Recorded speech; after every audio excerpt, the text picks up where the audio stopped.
est ici consacré à l'évolution de la société salariale et plus exactement à l'apparition et aux transformations de la société salariale. Comme je l'ai dit dans le module précédent, l'hypothèse de la fin du travail repose sur l'hypothèse d'une disparition d'un type particulier d'organisation du travail et des emplois qui serait le modèle salarial, puisqu'en effet, à l'échelle de l'histoire, le salariat est une invention relativement récente. Le module donc d'aujourd'hui se veut revenir sur cette invention et sur ses transformations successives tout au long du XXe siècle. Pour essayer de comprendre ça, je voudrais revenir sur ce que l'on pourrait appeler la double, voire la triple généalogie du salariat dans l'introduction de ce module. Alors, comme je l'ai dit, le salariat est une invention relativement récente au regard de l'histoire de l'organisation du travail. Il est concomitant de l'industrialisation et du développement du capitalisme.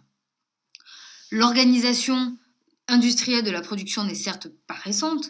On commence en effet à identifier dès le XVIIe siècle, dans de nombreuses régions européennes, organisées autour de manufactures et de l'agriculture intensive, ce que on a pu appeler l'apparition de la proto-industrialisation, dans la mesure où il s'agit d'une production dispersée dans les campagnes pour le compte d'un négociant urbain.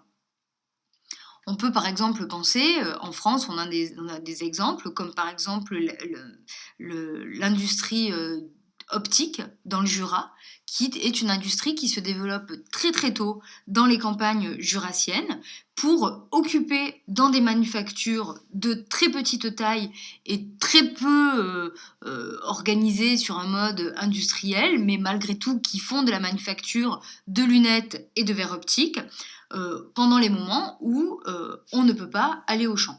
C'est la même chose en Suisse, par exemple, avec tout le développement de la proto-industrie horlogère. Le pendant urbain de cette proto-industrialisation dans les campagnes, ce sont tous les ateliers, toutes les manufactures urbaines, comme par exemple les manufactures des canuts lyonnais. Les canuts qui, par exemple, dans l'industrie textile, emploient des compagnons et des enfants, qui possèdent eux-mêmes, en tant qu'ouvriers, quelques métiers, mais qui travaillent suivant des commandes de négociants, en petits lots, en s'adaptant très rapidement à des modes très changeantes. Ainsi, une très grande partie de ce qui se produit dans Paris, par exemple, jusqu'aux années 1880, est organisée de la même façon. Et Paris est à l'époque une grande ville ouvrière et exportatrice de vêtements, de chapeaux, de bijoux, etc. On arrive à recenser jusqu'à peut-être 120 000 ouvriers pour les ateliers de Paris, qui sont des ateliers de luxe et de mode au sens très large du terme. Mais il n'y a alors presque pas de grandes usines, hors quelques grandes usines de papier peint ou d'eau de Javel par exemple. C'est plutôt en l'occurrence le règne de la spécialisation souple ou du travail en chambre d'ouvriers, en chambre d'ouvrière d'ailleurs, plus exactement, pour des petites entrepreneuses qui vendent ensuite à des marchands en gros, qui eux-mêmes vont vendre à des marchands de détail, ou alors vraiment des tout petits ateliers qui vendent directement. Ce sont des secteurs dans lesquels il y a très peu d'innovation technique au sens strict, mais une concurrence plutôt fondée sur l'évolution des goûts. On va dessiner des nouveaux modèles de chapeaux, des nouveaux modèles de bijoux, et sur une division du travail de plus en plus poussée, à la fois horizontale et verticale. Chaque bijou, chaque fleur artificielle peut ainsi passer par une douzaine de mains successives. Tout cela permet à bien des fabrications de se maintenir largement à Paris, malgré des coûts salariaux élevés, un prix des loyers et de l'énergie bien plus élevé, et qui va progressivement déborder sur les frontières, dans l'Oise par exemple. Pendant la morte saison de tel ou tel article, lorsque ce n'est plus la mode des ombrelles ou des chapeaux par exemple, ou suivant les modes, par exemple la plumasserie emploie quelques milliers de personnes, mais les plumes ne sont pas à la mode chaque année, eh bien les gens, notamment les femmes, changent de secteur et ou de statut, ou bien encore ne travaillent pas. On parle de période de chômage, mais ce n'est pas le chômage qui émerge à la fin du 19e siècle comme contrepartie du salariat, c'est plutôt ce qu'on pourrait appeler un entre-deux contrat, comme ce serait le cas pour une entreprise. Du point de vue du travail, il y a donc des situations où les frontières entre ce qu'on regarderait aujourd'hui comme le salariat et d'un autre côté comme l'indépendance sont en fait très poreuses. Et de fait, le concept de salariat n'existe pas. En France, quand on commence à parler de lois sociales à propos du travail des enfants, comme par exemple avec les lois de 1841, il y a beaucoup d'inquiétudes en amont. Comment savoir si les entreprises ont moins de 20 ouvriers, qui est le seuil prévu par la loi, puisque beaucoup parmi ceux qu'on n'appelle pas encore les patrons disent qu'ils sont eux-mêmes incapables de le dire. En effet, cela change tout le temps, et surtout, c'est la main-d'œuvre qui se charge elle-même de l'embauche. Un chef d'atelier va embaucher ou non, à sa guise, un père va faire venir son fils, etc., etc. Paris peut finalement se définir comme un lieu où l'industriel n'a pas vraiment d'ouvriers qu'il puisse appeler les siens. Les futurs patrons d'industrie disent donc aussi qu'ils ne peuvent pas être tenus responsables du travail d'un enfant qu'ils n'ont pas choisi d'employer. Encore parle-t-on ici plutôt des premières usines ou des premières manufactures qui sont donc elles-mêmes, du point de vue de l'embauche, voire de la propriété des outils par exemple, organisées en une série d'ateliers. Et cela reste très largement vrai jusqu'aux années 1870 et 1880, puisque les grandes usines où le contremaître va par exemple être chargé de l'embauche et du contrôle du temps de travail n'existent pas encore. Dans ces secteurs de spécialisation souple, et a fortiori où les chaînes de collaboration sont très mouvantes, lorsqu'on vend son travail, c'est souvent à des employeurs très variés, selon les jours, c'est donc parfois à la journée, et on travaille souvent chez soi, avec ses propres outils dont on est soi-même propriétaire. C'est ici plutôt la non-propriété du produit qui définit l'ouvrier, par rapport à l'entrepreneur ou au négociant qui lui fournit par exemple la soie, mais pour le reste, pour ce qui est de la couverture du risque, pour ce qui est de l'obtention des droits, pour ce qui est de l'élaboration des devoirs, ceux-ci sont répartis très différemment du fait de ce que l'on connaît dans le cadre du salariat. L'ouvrier, c'est celui qui détient son outil de travail et qui va vendre le produit fini, à la différence de ce qu'on connaît dans les usines modernes, où l'ouvrier ne possède pas les machines sur lesquelles il travaille. Donc, à certains égards, le salariat s'inscrit dans cette première généalogie un peu trouble, dans laquelle on retrouve les traces d'une industrialisation progressive, puisqu'elle date déjà du XVIIe siècle, mais dans laquelle le statut de salarié et le statut d'ouvrier n'est pas vraiment apparu. La deuxième généalogie dans laquelle s'inscrit le salariat, c'est dans la généalogie de ce que l'on peut qualifier de travail forcé. Si l'on s'intéresse en effet à la généalogie du salariat, il ne faut pas considérer qu'il n'émerge qu'à partir ou contre le modèle marchand que je viens d'évoquer précédemment, où les ouvriers vendent directement le produit de leur travail. Dans cette généalogie, en effet, les formes du travail forcé sont aussi très bien présentes. Esclavage et servage, ou encore corvée, indenture pour ceux qui partent peupler les colonies, mais aussi contrat de biens des salariés, notamment et pas seulement agricoles, à travers l'Europe, comme par exemple en Angleterre. Ces formes d'emploi salariés constituent malgré tout des formes de travail forcé parce que ce sont des contrats de long terme, alors que les contrats marchands qu'on a évoqués précédemment sont généralement à la tâche ou en tout cas pour une période très réduite à la journée ou à la semaine. Ces contrats de travail, comme on les retrouve en Angleterre, sont des contrats à fin ouverte et à obligation d'obéissance ouverte, donc virtuellement infinie, ce qui signifie en réalité surtout que l'ouvrier n'a pas la liberté de partir. En théorie, il y a consentement à la coercition, mais en pratique, la coercition domine, puisqu'il n'y a aucune forme libre de négociation. En outre, l'ouvrier est soumis à la justice pénale et risque donc la prison, pour les diverses fautes qu'il peut commettre dans son travail, travailler pas assez, travailler mal, se révolter. Et plusieurs recherches vont jusqu'à souligner la collusion en Angleterre entre les juges de paix pénales, issus de la notabilité locale, et les propriétaires d'usines, notamment, pour faire appliquer ces lois. La procédure, en tout cas, est de toute façon favorable aux maîtres et très peu favorable aux travailleurs. On condamne ainsi volontiers à travailler plus longtemps pour le maître, plutôt qu'à une amende. Le travail relève ainsi d'un régime disciplinaire, et relève très peu du modèle du salariat que nous connaissons aujourd'hui. La troisième généalogie dans laquelle va s'inscrire le modèle salarial tel qu'on le connaît aujourd'hui, c'est la généalogie que l'on peut renvoyer à l'histoire et à l'élaboration progressive de ce que l'on qualifie aujourd'hui, de manière sans doute un peu anachronique pour cette période, la lutte des classes. En effet, il est difficile de faire une sociologie du salariat sans évoquer la lutte des classes. Pour autant, on ne peut pas non plus rentrer dans le détail de la lutte des classes, mais il s'agit ici surtout de souligner que les formes de construction de collectifs et de lutte, ainsi d'ailleurs que les enjeux de la lutte, ne sont pas simplement le produit d'un rapport matériel de production, mais s'ancrent très fortement dans les formes juridiques du rapport au travail, ainsi que dans les héritages politiques, religieux, en termes de répertoire propre aux différents pays, aux différentes régions, voire aux différents métiers. Ce que l'on constate ainsi, c'est que un peu partout au XIXe siècle naissent des luttes au nom des ouvriers, entendu au sens très large, mais lorsque, à certains endroits, elles adoptent une référence marxiste commune, dans d'autres endroits, elles diffèrent très largement.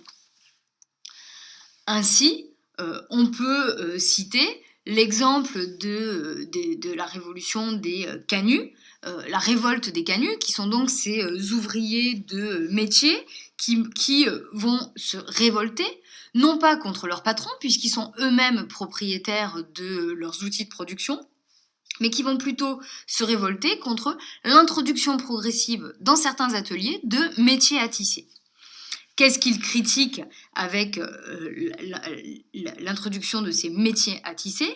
Eh bien, et ce très tôt, puisque dès 1805-1806, les tondeurs, les ouvriers, les artisans se mobilisent pour demander une loi visant à limiter les métiers à tisser, à supprimer les moulins à lainer et à renforcer l'apprentissage. L'objectif ici, c'est d'empêcher le remplacement progressif de l'homme par la machine, et puis surtout de conserver leur identité de métier. Ces révoltes vont d'ailleurs donner lieu à des modes d'action très violents, puisque on va aller jusqu'à casser les machines, on va aller jusqu'à non seulement faire grève et s'arrêter de travailler, mais véritablement jusqu'à détruire l'outil de travail. Alors, ces modes d'action, ce qu'elles révèlent à certains égards, c'est que la classe ouvrière, telle qu'on la connaît avec le développement de la société industrielle, la classe ouvrière s'est finalement formée, non pas comme ça avec l'apparition des grandes usines, mais plutôt dans la continuité des traditions politiques et culturelles des communautés ouvrières existantes avant la révolution industrielle. Avec le cas, donc, par exemple, du ludisme, qui est donc le mode d'action de ces ouvriers tisserands qui vont jusqu'à casser leur outil de travail pour protester contre l'introduction des métiers à tisser. Finalement, ce que l'on peut dire, et de manière assez paradoxale, en suivant la belle formule de Sewell, le mouvement ouvrier au XIXe siècle naquit dans l'atelier artisanal et non dans la sombre et satanique manufacture. À certains égards et de manière paradoxale, alors qu'on associe aujourd'hui très largement la classe ouvrière à l'usine, eh bien, il apparaît que cette classe ouvrière ne naît pas dans l'usine, mais qu'au contraire, elle sort très largement de son refus et va ensuite être récupérée par la classe qui se forme à l'intérieur des industries naissantes. Alors, une fois poser ce panorama très générique de la généalogie du salariat, il va nous falloir comprendre ce qu'est ce salariat et surtout comment est-ce qu'il a évolué. C'est ce à quoi je vais m'atteler à faire dans la suite de ce module, en abordant dans une première partie la naissance du salariat comme nouveau type de relation de travail, ce qui nous conduira à voir dans un deuxième point, au-delà du salariat, la manière dont il s'est recomposé au cours de la période récente, pour essayer de comprendre aujourd'hui quels sont les nouveaux coûts qui sont associés au salariat. Première partie donc, la naissance du salariat, un nouveau type de relation sociale. L'apparition du salariat est directement liée à l'avènement de la société industrielle et à cet égard est non seulement relativement récent à l'échelle de l'histoire du travail et des organisations, mais il est aussi extrêmement spécifique au regard de la relation sociale qu'il instaure entre les individus. En effet, si l'on suit Marx, qui écrit dans Le Capital, ce que l'ouvrier vend, ce n'est pas son travail, mais sa force de travail qu'il met temporairement à la disposition du capitaliste. Ce que veut le capitaliste in fine, ce n'est pas le temps de travail, mais le produit du travail. Pour cela, il faut extraire du travail la force de travail grâce à l'autorité juridique qui lui reconnaît le contrat. Cette déconnexion entre travail, produit du travail et force de travail permet de comprendre la nature spécifique de cet échange. En effet, la seule chose achetée, c'est une potentialité, une capacité. Comme l'échange sur le marché a lieu avant même que la marchandise n'existe, c'est-à-dire que ce qui est vendu par l'ouvrier, c'est sa force de travail avant même d'avoir produit un objet, il ne vend donc qu'une capacité.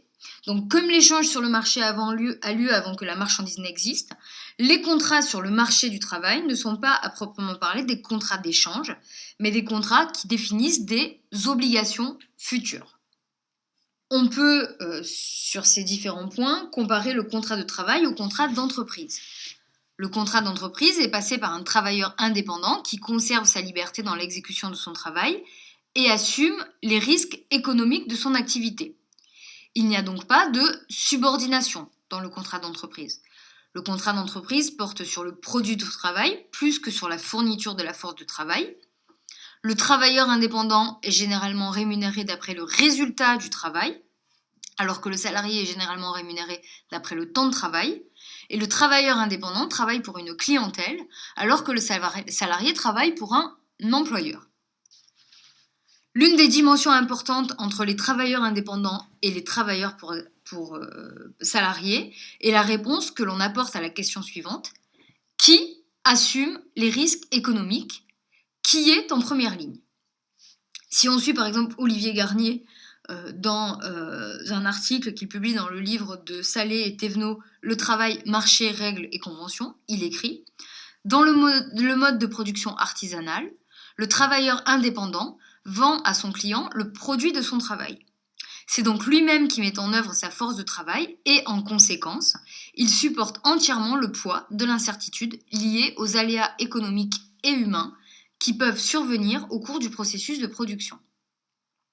En revanche, dans le mode de production salarié, du fait même du contrat de travail, que le contrat de travail ne spécifie pas la prestation que l'employé doit délivrer, c'est à l'employeur qu'incombe la responsabilité de transformer la force de travail en produit. Dans ce cadre, l'une des spécificités du rapport salarial tient donc à la spécificité du rapport qui le fonde, et ce rapport repose sur une double transaction explicite, à savoir que le salariat est à la fois un rapport de domination, tout autant qu'il est un rapport de protection. Premier point donc, le salariat comme rapport de domination. Le rapport salarial peut, sous un premier aspect, être en effet décrit comme un rapport de domination au sens où il correspond à une mise à disposition du temps et à une soumission volontaire. Le salarié accepte librement de se placer dans une position où il obéira aux ordres de son patron. Évidemment, ces ordres sont bornés par des principes de droit qui définissent ce que le patron est en droit d'exiger ou pas, en termes par exemple de temps ou de conditions de travail. Mais à l'intérieur de ce cadre légal défini, le contrat de travail instaure un rapport qui est un rapport d'obéissance. Cette question donc ouvre ainsi sur le double champ à la fois de la sociologie du travail et de la sociologie des organisations. On se place ici dans une logique d'exploitation qu'il faut ici entendre au sens technique du terme. Dans le contrat de travail, le salarié renonce, au moins potentiellement, à une partie de la valeur qu'il contribue à créer. Dans le processus de production, les différents facteurs de production sont combinés pour fabriquer de la richesse. Et l'une des questions que l'on se pose, c'est bien sûr comment la richesse produite sera-t-elle ensuite distribuée entre les différentes parties qui ont collaboré à sa fabrication. En fonction de leur contribution à la production, si on suit les économistes, c'est-à-dire que chacun aura comme rétribution ce qu'il a contribué à apporter dans la production de richesse, en fonction d'un rapport de force, suggère plutôt l'observation historique et sociologique, puisque ce que l'on constate, c'est que le partage de la valeur ajoutée est issu d'un rapport de force. La question devient alors, non pas comment la richesse est-elle distribuée, mais plutôt quel est ce rapport de force et surtout en faveur de qui penche-t-il. Si l'on suit Marx, qui est l'un des premiers à poser la question de cette manière-là, ce rapport de force est nécessairement favorable au capital car lui dispose premièrement du monopole de la détention du capital et deuxièmement d'une armée de réserve industrielle qui lui permet de faire jouer la concurrence entre les candidats puisque si les ouvriers n'acceptent pas les conditions qui leur sont faites, eh bien tout un tas d'ouvriers sont disponibles sur le marché à l'extérieur pour venir les remplacer. Si on dépolitise un petit peu la réponse à cette question, on peut poser cette question de manière beaucoup plus empirique et admettre que le rapport de force se définit en fonction de situations contingentes et que ces situations contingentes, si elles évoluent à chaque fois, appellent cependant quelques remarques, puisque si on admet en général que le rapport de force entre salariés et employeurs est a priori un rapport de force très fortement inégalitaire, car il met en rapport non pas deux individus, le salarié et l'employeur, mais un individu, le salarié, et un collectif, la personne morale qu'est l'entreprise. Dès lors, les règles du jeu qui fixent le rapport de force sont définies entre un collectif et un individu, à la défaveur de l'individu. C'est la raison pour laquelle tout le développement de l'État social a contribué à mettre en face à face un collectif, l'entreprise, à un autre collectif, les syndicats, qui sont censés représenter les travailleurs. Je vous invite à revenir sur cette question lors du module consacré aux relations professionnelles, qui sera le dernier module de ce cours. Donc on voit ici, avec tous ces éléments, que donc la première partie de la transaction qui fonde le rapport salarial est qu'il s'agit d'un rapport de domination. Mais le corollaire, qui peut paraître paradoxal, mais qui est constitutif du rapport salarial, c'est que le salariat est également un rapport de protection. C'est donc le deuxième point de cette première partie, le salariat comme rapport de protection. Comme on l'a déjà évoqué précédemment, en effet, le salarié n'est pas en première ligne des risques économiques puisque c'est l'employeur qui l'est. Alors, évidemment, quand je dis ça, il faut le prendre à l'échelle macroéconomique. On peut tout à fait dire qu'en cas de difficultés économiques, et même d'ailleurs, on en a des exemples récents d'actualité, y compris lorsque des entreprises sont en bonne santé, elles procèdent à des licenciements économiques. Malgré tout, on ne licencie pas comme ça, et malgré tout, sur le marché, celui qui est en première ligne, ça reste l'employeur. On comprend par ailleurs que la protection qu'assure le contrat salarial est une protection qui peut être très inégale. Par exemple, la durée de la relation peut être redéfinie. La capacité qu'ont les parties de rompre cette relation salariale peut être très asymétrique. Dans la fonction publique, le rapport de protection en termes de durée du travail est quasi total, puisque lorsqu'on est fonctionnaire, on a la garantie d'un emploi à vie. Dans le privé, On peut être en contrat à durée indéterminée, mais malgré tout, ce contrat peut être remis en cause, et c'est encore plus le cas lorsqu'il s'agit d'un contrat à durée déterminée, même si du coup, sur la durée déterminée du contrat, le salarié dispose d'un certain nombre de protections. On peut avancer ici que, par ailleurs, la nature des risques couverts peut être très différente selon les contrats. Une large part de la suite de ce cours reviendra d'ailleurs sur le caractère plus ou moins protecteur de la relation salariale. Le risque dont nous venons de parler, c'est le risque économique, donc qui est en première ligne face au risque économique, mais il y a tout un tas de risques qui ont progressivement été définis et progressivement été associés au contrat salarial, et risques contre lesquels les salariés ont donc eu progressivement droit à la protection sociale. Ainsi, au travail, s'est progressivement trouvé attaché, au cours du 19e siècle et du début du 20e siècle, 3 types de risques associés. Un risque économique, donc, celui de la cessation d'activité. Que faire lorsque surviennent les situations de chômage? Un risque d'accident ou un risque de maladie. Que faire quand je ne peux plus travailler parce que ma santé m'en empêche? Et un risque enfin de vieillesse. Que faire quand je ne peux plus travailler parce que je suis trop vieux? Et progressivement, une protection sociale s'est attachée à élaborer un édifice juridique qui a permis de construire les droits associés au travail, au contrat salarial. C'est ainsi ce que se propose de faire Robert Castel dans son ouvrage classique désormais Les Métamorphoses de la question sociale, dont le propos est de montrer comment s'est progressivement dégagée au cours du 19e et du 20e siècle la solution qu'il identifie comme étant celle de l'État social, solution qui consiste à attacher au salariat un dispositif assurantiel obligatoire contre les différents risques que nous venons d'évoquer. Cette solution n'émerge toutefois que très progressivement, puisque la définition de ces dispositifs ne va en effet pas du tout de soi. Plusieurs débats ont eu lieu tout au long du XXe siècle. De manière très schématiquement rappelée, les débats portent sur les points suivants.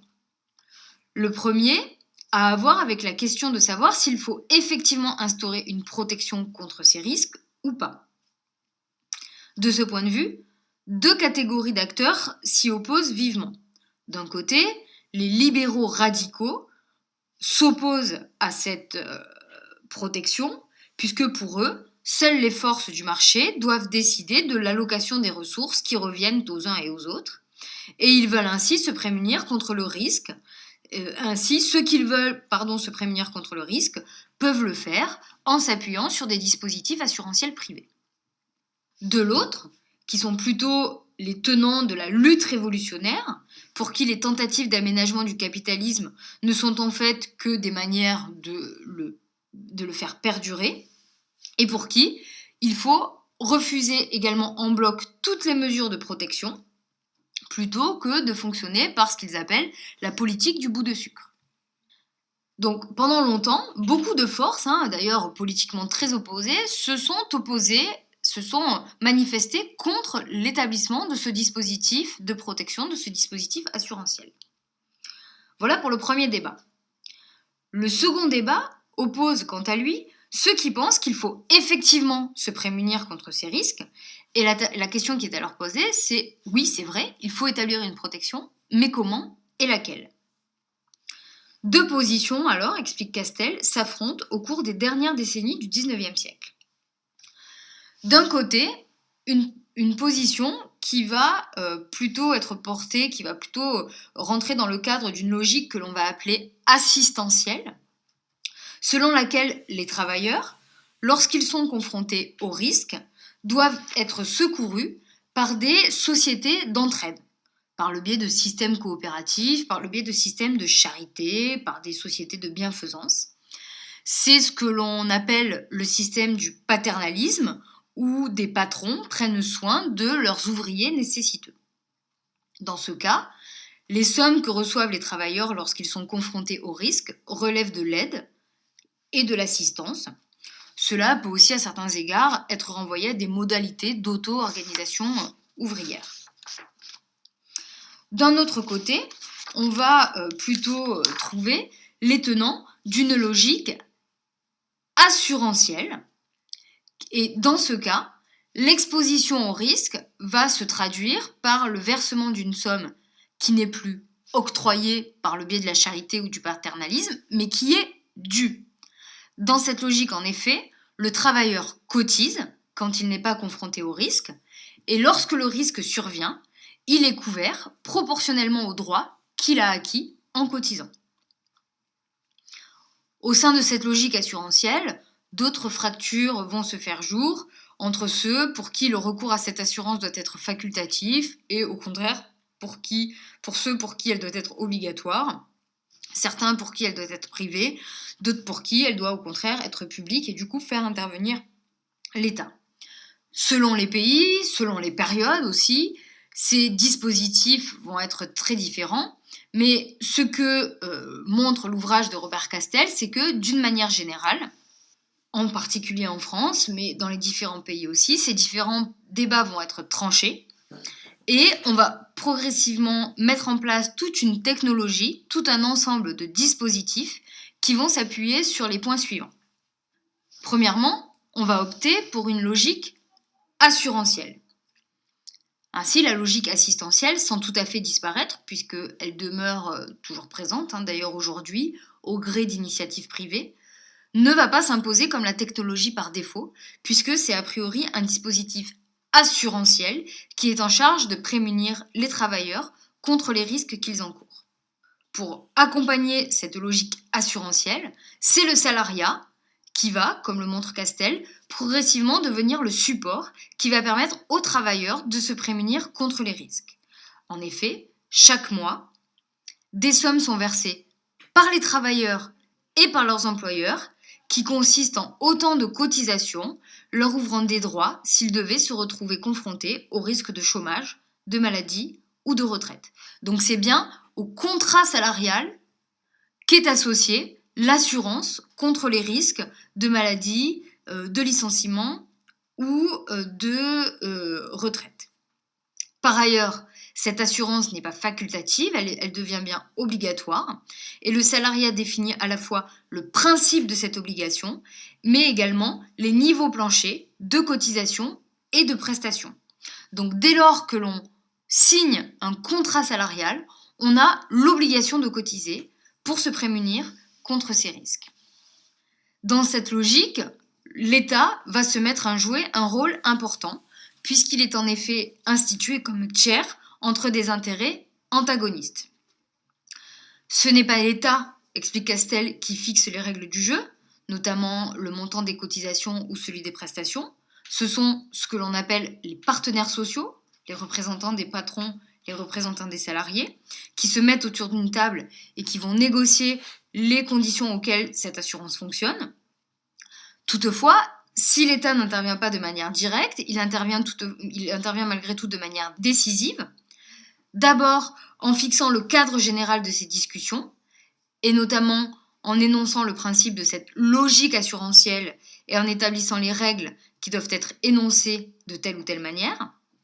Ensuite, et c'est là un élément essentiel, en s'imposant comme le garant du dispositif, puisque si les partenaires sociaux refusent de se mettre autour d'une table ou s'ils ne parviennent pas à se mettre d'accord, l'État intervient.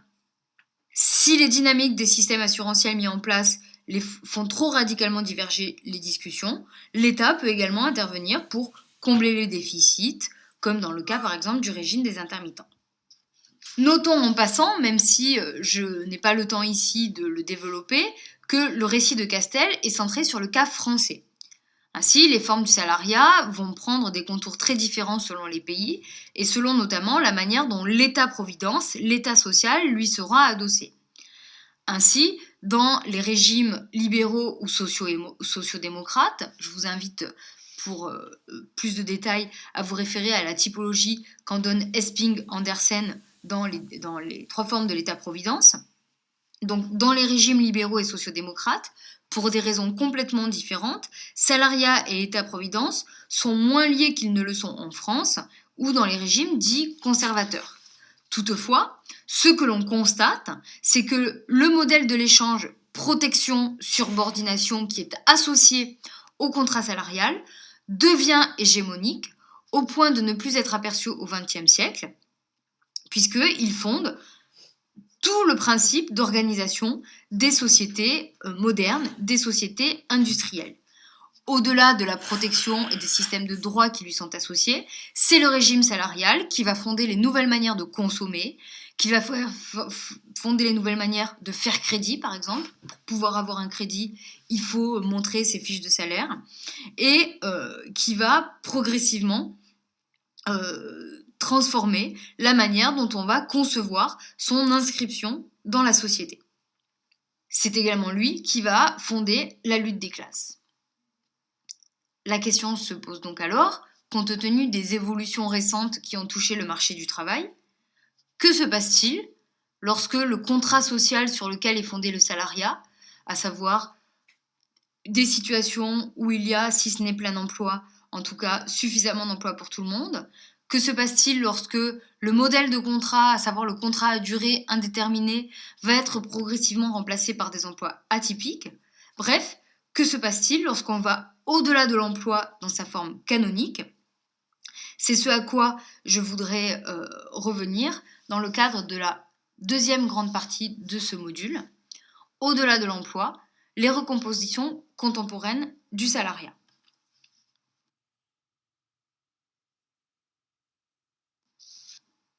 On se situe donc ici, dans cette partie, au milieu des années 70, c'est-à-dire lorsque on arrive finalement au bout de la logique industrielle, lorsque la société industrielle laisse progressivement le pas à ce que l'on a pu appeler la société post-industrielle ou post-moderne, selon les ouvrages et les auteurs auxquels on se réfère, c'est-à-dire une société où on va progressivement sortir de l'âge de l'usine, dans une situation où une partie écrasante de la population active est désormais employée sous forme salariée. À titre d'indice, il faut avoir en tête qu'aujourd'hui, 93% de la population active est salariée. Donc ça veut dire que seulement 7% exercent à titre indépendant. Donc que se passe-t-il quand, dans cette population salariée, c'est-à-dire une population dont le niveau de vie, mais aussi le style de vie et dont la protection est attachée à l'existence d'un contrat salarial, que lui arrive-t-il à cette population lorsque le salariat se morcelle, lorsque les emplois atypiques se développent? On a vu, je vous le rappelle, avec l'hypothèse de la fin du travail dans le module précédent, l'idée que, selon les auteurs qui étaient porteurs de cette hypothèse de la fin du travail, l'idée que l'emploi salarié était une parenthèse historique. Et en effet, on voit bien que cet emploi salarié est relativement récent à l'échelle de l'histoire de nos sociétés, et que cette hypothèse de la fin du travail reposait sur deux sous-hypothèses principales, donc l'idée que l'emploi salarial est une parenthèse historique et l'idée que le travail n'est plus au principe de la construction identitaire des individus. Alors, on a vu que pour ce qui est de la construction identitaire des individus, c'était à fortement nuancer compte tenu de l'importance accordée au travail. Revenons maintenant sur cette idée que l'emploi salarié est une parenthèse historique. Qu'en est-il exactement?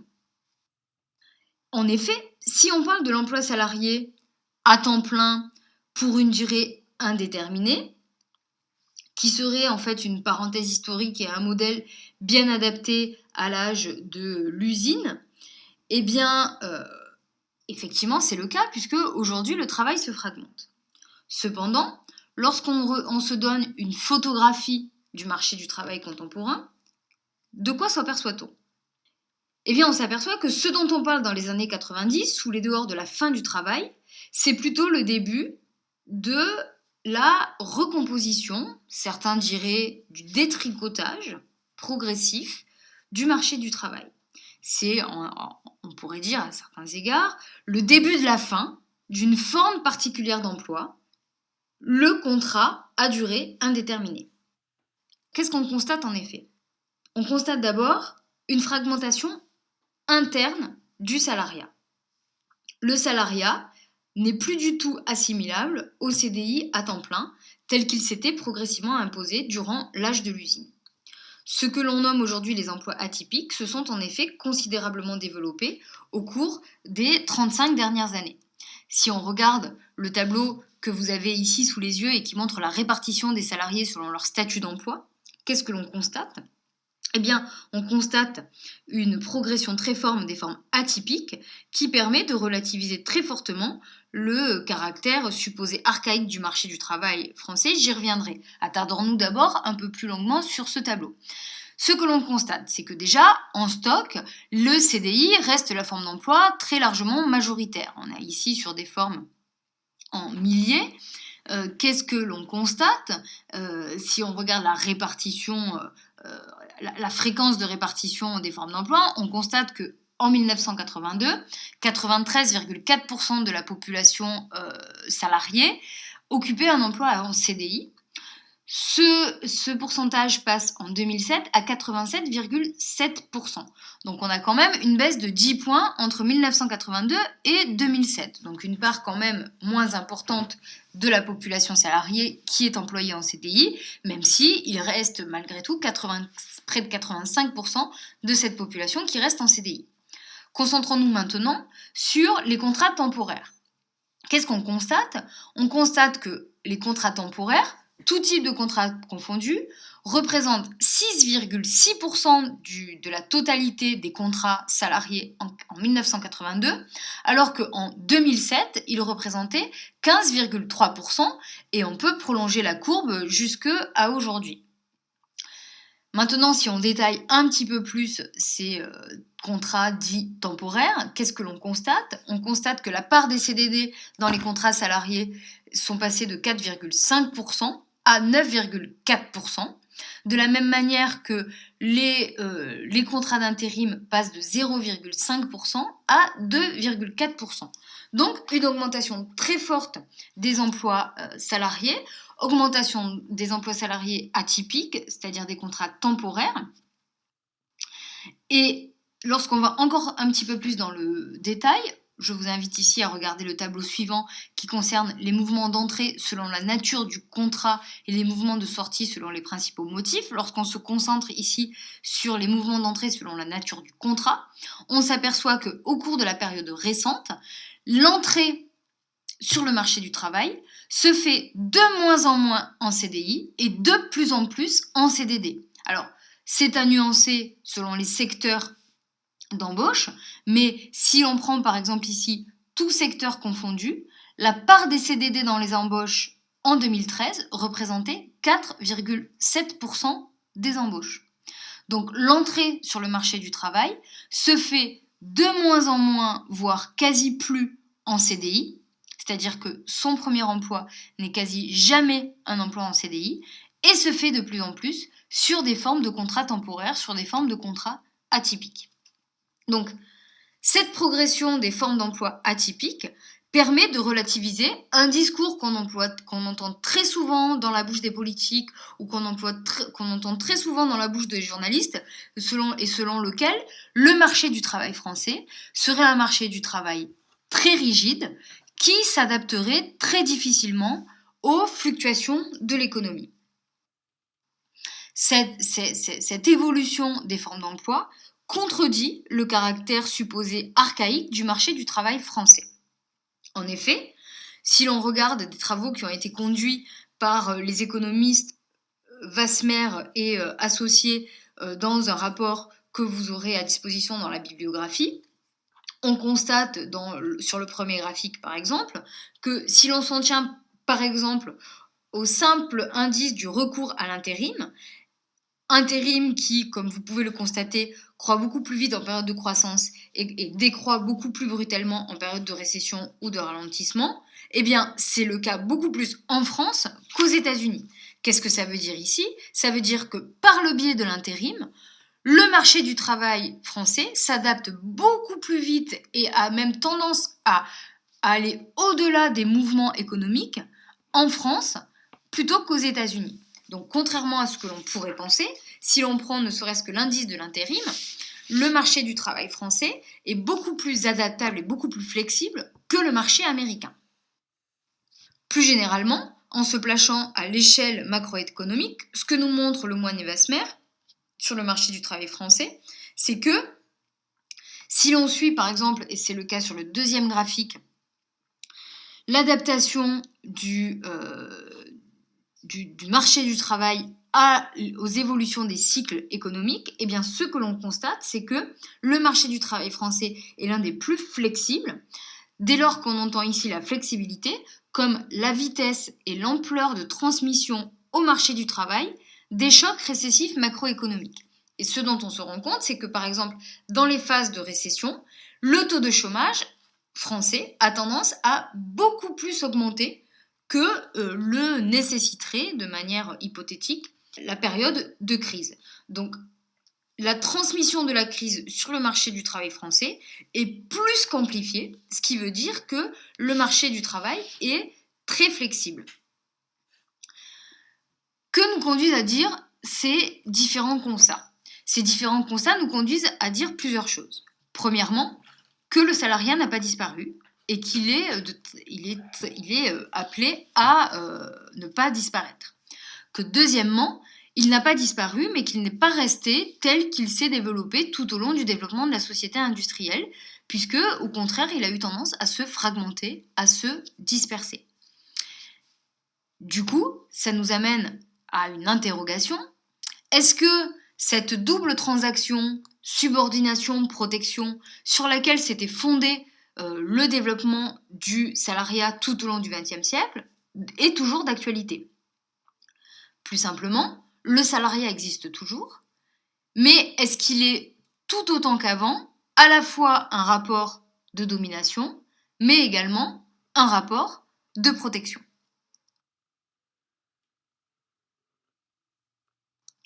Pour répondre à cette question, il faut s'intéresser maintenant dans une troisième et dernière partie à ce que l'on peut appeler les nouveaux coûts du salariat. Je le répète, la mise en place du salariat, nous l'avons vu, reposait sur une forme de transaction, de trade-off. Le salarié ne récupère qu'une partie de la valeur qu'il crée, et à ce titre, il est exploité, mais en contrepartie, il n'est pas en première ligne face aux risques économiques. Le principe du CDI est qu'en cas de difficulté économique, c'est à l'employeur d'encaisser les premières difficultés, en tout cas, et à ce titre de protéger le salarié. De ce point de vue, il est évident que les transformations actuelles du salariat remettent en cause cet échange. La protection dont bénéficiait le salarié face aux aléas économiques n'est plus aussi robuste. Il lui arrive même d'être en première ligne. La fragmentation du salariat s'accompagne donc de nouveaux coûts pour le salarié, dont je vous propose de vous donner une illustration en nous appuyant par exemple sur le cas des travailleurs à domicile. Pour vous présenter cet exemple, je m'appuie ici sur une thèse qui a été récemment soutenue, qui est la thèse de Loïc Trabu, et qui a travaillé sur les services à la personne, en l'occurrence sur les emplois auprès de personnes âgées qui restent à domicile. Alors pour le dire très simplement, puisqu'on n'a pas vraiment besoin de rentrer dans le détail, il existe 3 modalités d'intervention professionnelle auprès des personnes âgées indépendantes. Première modalité, l'emploi direct. Le particulier employeur, donc la personne âgée dépendante, recrute directement un salarié pour lequel il assure lui-même les formalités administratives de l'emploi. Donc c'est la personne âgée qui se charge de toutes les formalités administratives, personne âgée ou sa famille. Deuxième mode d'intervention, ce qu'on appelle le mode mandataire. Un organisme place des travailleurs auprès d'un particulier employeur en assurant pour lui les formalités administratives d'emploi. Dans le cas, c'est l'employeur, donc la personne âgée ou sa famille, c'est le particulier, donc la personne âgée ou sa famille qui reste employeur, et l'organisme ne fait que trouver les intervenants et gérer les formalités administratives. Troisième mode d'emploi, ce qu'on appelle le mode prestataire. Ici, on a des organismes, associations ou sociétés anonymes d'ailleurs, qui fournissent des prestations de services aux personnes à leur domicile. Et dans ce cas-là, l'intervenant est payé par la structure. Elle n'est pas payée par la personne âgée ou sa famille, mais elle est payée par la structure qui va la placer auprès de la personne âgée. De ce point de vue, ces services fonctionnent comme un lieu caricatural, on pourrait dire idéal typique, comme un espace où se jouent à plein les recompositions du salariat. Dans cet espace, avec ses différentes modalités d'emploi, la carrière des aides à domicile peut se décrire comme une intégration progressive à une entreprise de prestation de services. On commence comme mandataire et on essaie progressivement d'obtenir un statut de prestataire sous la forme d'un CDI. C'est-à-dire qu'on essaye progressivement de devenir salarié d'une entreprise de prestation de services pour essayer d'avoir un contrat de CDI.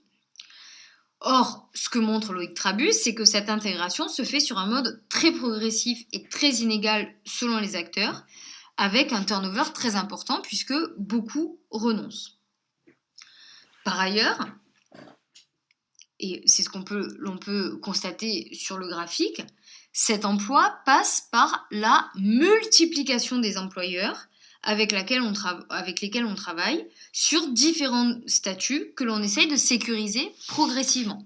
Dans le graphique que vous avez sous les yeux, la figure 3 qui montre l'enchaînement des contrats d'un salarié de statut mandataire à statut prestataire, on voit la multiplicité des statuts qui sont occupés en fonction des périodes de l'année et la multiplicité donc des contrats que le prestataire peut avoir.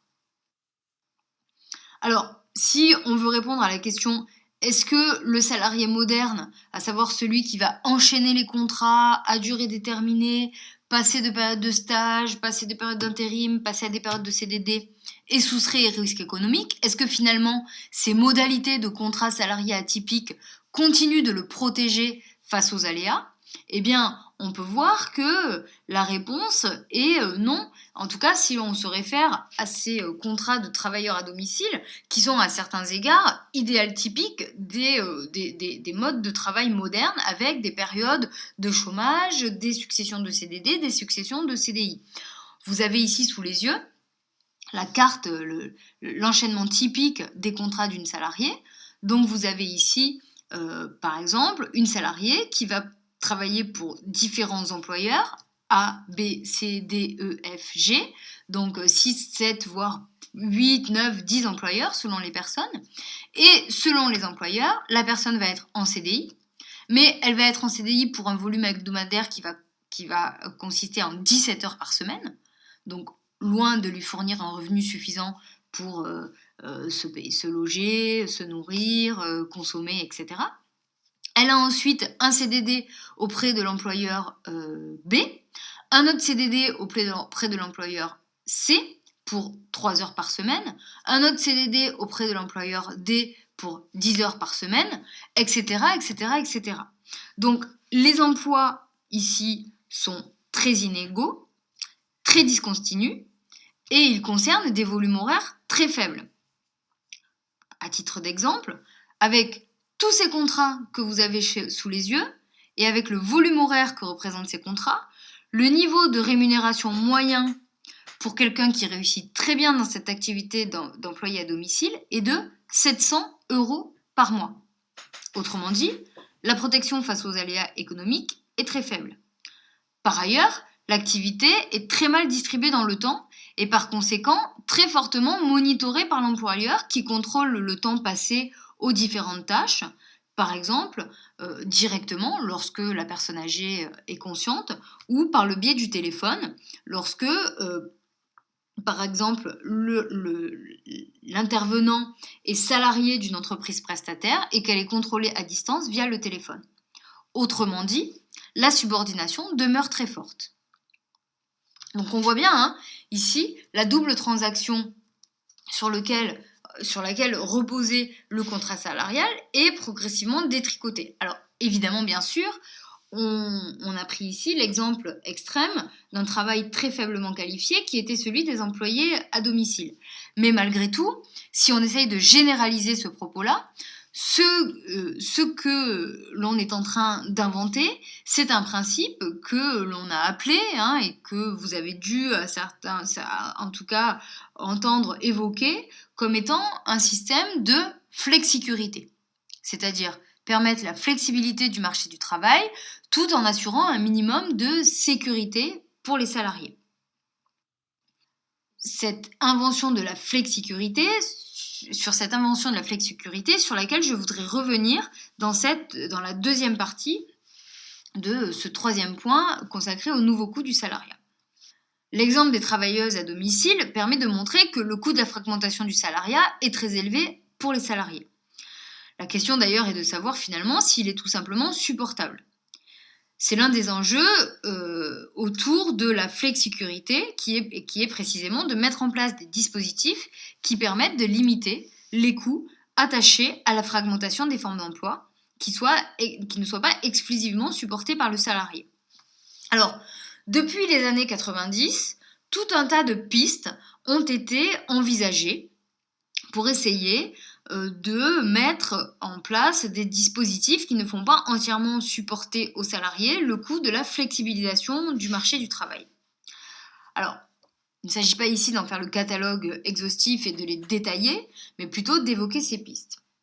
Quelles sont ces pistes ? Les juristes, par exemple, envisagent une redéfinition de la notion de contrat de travail, support juridique du salariat. Ainsi ont été évoquées, à la suite du rapport Boissonnat, par exemple, en 1995, l'idée de faire un contrat d'activité qui serait du coup lié aux différentes successions d'activités des personnes et non plus à un rapport salarial avec un employeur unique. C'est notamment ce qui a été évoqué lors des dernières réformes du marché du travail plus récemment. Suppiot, juriste, lui aussi, propose, lui, de parler plutôt d'état professionnel et de droits de tirage sociaux. Osterman, quant à lui, va plutôt parler de filets de sécurité ou au moins de portable benefits, c'est-à-dire de droits transférables d'une entreprise à l'autre, c'est-à-dire l'idée qui a été instaurée récemment que les droits ne seraient plus associés à un contrat avec une entreprise, mais seraient portés et transférables d'une entreprise à l'autre par le travailleur. Dans tous les cas, de quoi s'agit-il ? Il s'agit de détacher la protection du rapport à un employeur et à un emploi en particulier, et de faire en sorte que du passage d'un emploi à un autre, le passage d'un emploi à un autre permette à l'individu de transférer ses protections. Quels sont les résultats qui ont pu être observés au gré des différentes réformes et au gré de l'introduction de ces différents dispositifs de flexicurité? Alors, ils sont très inégaux selon les pays. Les indicateurs mis en place à l'échelle européenne, qui croisent des informations sur la flexibilité du marché du travail et sur la sécurisation des trajectoires professionnelles. Alors, par exemple, lorsqu'on prend la flexibilité du marché du travail, ça porte sur la diversité des formes d'emploi, sur les modalités de circulation d'un emploi à l'autre. Et lorsqu'on parle de la sécurisation des trajectoires professionnelles, ça porte sur les politiques de formation continue, sur l'efficacité des politiques de l'emploi.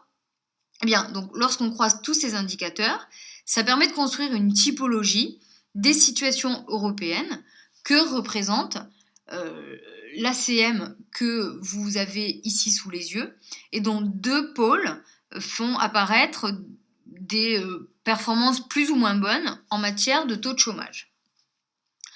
Le premier groupe, qui se situe sur la droite de l'ACM, va regrouper les pays nordiques auxquels on joint fréquemment les Pays-Bas et qui se situe nettement du côté des valeurs élevées selon le premier axe de l'analyse, axe qui s'interprète comme significatif des formes avancées de flexibilité interne et de sécurité. Ça correspond à des aménagements flexibles du temps de travail, à du travail le week-end, à une très forte autonomie des travailleurs, à des organisations qui sont très fortement qualifiantes.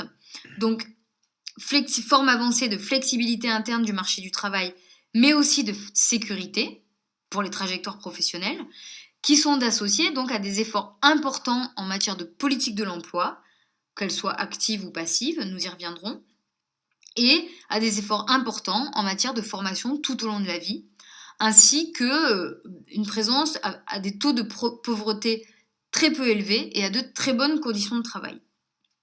Au total, il s'agit de pays qui semblent avoir trouvé, par la voie de la négociation essentiellement, des formes de compromis acceptables à la fois de la part des employeurs et de la part des salariés. En haut de la CM se retrouve le groupe des pays anglo-saxons, Royaume-Uni et Irlande, dans lequel on voit plutôt une importance très forte du deuxième axe, qui va s'interpréter comme un axe de flexibilité externe. Ici, la mobilité professionnelle y est très intense, alors que dans le premier modèle, elle était réelle, mais très peu intense. Et ici, dans ce modèle, l'emploi et la circulation dans les emplois s'accompagnent de très fortes inégalités de revenus, des taux de pauvreté très élevés et une très faible efficacité, voire une très faible présence des politiques de l'emploi. Alors, qu'en est-il de la France dans cet espace ? La France dans cet espace relève, vous le voyez, de la situation des pays dits continentaux, avec l'Allemagne, la Belgique et à certains égards l'Autriche. Alors, pour simplifier, on peut dire que la France se caractérise par un niveau de flexibilité très important d'une part, et d'autre part par une sécurisation très faible des parcours professionnels. L'une des raisons tient au fait que les formes de politique de l'emploi mises en œuvre sont encore très fortement indexées sur des formes de carrière marquées par des épisodes de chômage très longs, et que les politiques de flexicurité, pour être efficaces, sont très coûteuses et sont donc très difficiles à mettre en œuvre. Les derniers groupes de pays que vous voyez apparaître sur ce graphique sont les pays d'Europe du Sud, Italie, Espagne, Portugal et à certains égards la Grèce, qui sont très difficiles à interpréter parce que très fortement marqués par une très forte présence d'un système d'emploi qu'on appelle au noir, ou en tout cas d'emplois non déclarés, et qui sont donc très difficiles à quantifier. Enfin, le dernier nuage de points que vous voyez apparaître, qui rassemble la Bulgarie, la Hongrie, la Pologne, la République tchèque, l'Estonie, la Slovénie et la Lituanie, concerne quant à elles des pays de l'ancien bloc soviétique et qui sont donc en transition, pour lesquels du coup les interprétations en matière de flexicurité sont très difficiles à interpréter. Ce que l'on retient de ces chiffres, c'est que mettre en œuvre des dispositifs de flexicurité qui permettent à la fois de flexibiliser le marché du travail pour s'adapter aux évolutions de la demande et du coup de jouer sur les emplois atypiques et sur les périodes de chômage tout en assurant une très forte protection aux salariés est très difficile à mettre en œuvre, puisque ça suppose des politiques de l'emploi très très fortement coûteuses qui sont du coup difficiles à adopter et en tout cas à rendre efficaces.